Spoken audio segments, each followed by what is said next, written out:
নবীজি সাল্লাল্লাহু আলাইহি সাল্লামের সাহাবী আবু বকর সিদ্দিককে বললেন, আপনি ঘরে ইবাদত করবেন, ঘরে নামাজ পড়বেন, ঘরে তেলাওয়াত করবেন।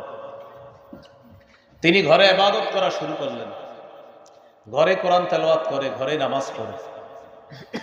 সুম্মা বাদা লিআবি বকরিন, আবু বকর সিদ্দিক রাদিয়াল্লাহু তাআলা আনহুর কাছে হঠাৎ মনে হলো যে আর কতদিন ঘরে ইবাদত করব, এবার প্রকাশ্যে আল্লাহর ইবাদত করা দরকার।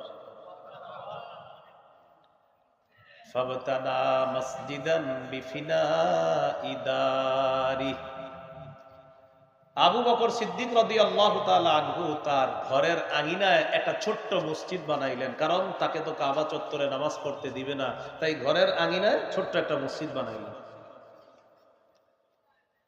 فبرز فكان يصلي فيه ويستعلن بالصلاة والقراءة,